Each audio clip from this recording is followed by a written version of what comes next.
మనం చెప్పుకుంటున్న స్టోరీ పేరు మోసకారి నక్క కథ. అనగనగనగా ఒక అడవి. ఆ అడవిలో ఒక నక్క ఉండేది. దానికి బాగా ఆకలి వేసింది. తినటానికి ఏమీ దొరకలేదు. అటూ ఇటూ చూసింది, అడవంతా తిరిగింది. అయినా సరే దానికి ఏమీ దొరకలేదు. అడవి చుట్టూ తిరుగుతూ తిరుగుతూ ఒక పట్టణానికి వచ్చింది నక్క. ఆ పట్టణవాసులు పారవేసిన మాంసం ముక్కలు ఏరుకొని తినసాగింది. మాంసం భలే రుచిగా ఉంది. కడుపు నిండా తిన్నాను అని అనుకుంది ఆ నక్క. కడుపు పగిలేటట్లుగా తిన్నది. దానికి బ్రహ్మాండమైన నిద్ర ముంచుకొచ్చేసింది. ఆ నిద్ర ఆపుకోలేక వీధిలోనే ఒక మూలన పడుకొని నిద్రపోయింది. కొంత సమయం తరువాత నక్కకు మెలకు వచ్చింది. చూసేసరికి తెల్లవారి అయిపోయింది. ఎదురుగా చూస్తే కుక్కలు మొరుగుతూ ఉన్నాయి.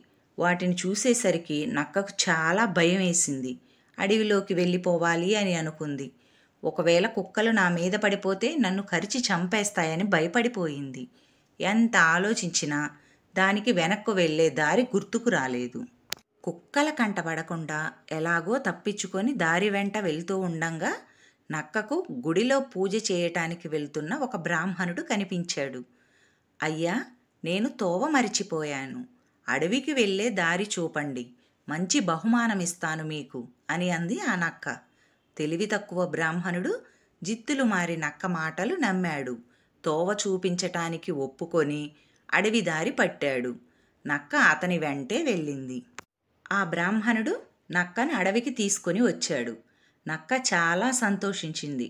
హమ్మయ్యా, ఎలాగోలా అడవికైతే వచ్చేశాను అనుకొని సంతోషంతో నక్క బ్రాహ్మణుడికి బహుమానం ఇస్తానన్న సంగతి మరిచిపోయినట్లు నటించింది. సరే, నేనింక ఉంటానని కృతజ్ఞతలు చెప్పి అడవిలోకి పోబోయింది. అప్పుడు బ్రాహ్మణుడు ఇలా అడిగాడు, మరి నా బహుమానం సంగతేమిటి అని. జిత్తులు మారి నక్క చెప్పింది, ఓ మర్చిపోయాను. అదుగో ఆ పెద్ద చెట్టు దగ్గర చాలా డబ్బు పాతిపెట్టి ఉంచాను. అంతా నీకే, తవ్వి తీసుకో అని నక్క అడవిలోకి వెళ్ళిపోయింది. బ్రాహ్మణుడు సంతోషంతో చెట్టు దగ్గరకు వెళ్ళాడు. తవ్వాడు తవ్వాడు, చాలా అలసిపోయాడు. ఎంత లోతు తవ్వినా సరే ఒక్క పైసా కూడా కనిపించలేదు. నక్క తనని మోసం చేసిందని తెలుసుకున్నాడు. కానీ ఏం చేస్తాడు? చేసేదేమీ లేక ఇంటి దారి పట్టాడు. మా స్టోరీస్ కనుక మీకు నచ్చినట్లయితే మా ఛానల్ని సబ్స్క్రైబ్ చేసుకోండి, లైక్ చేయండి, షేర్ చేయండి.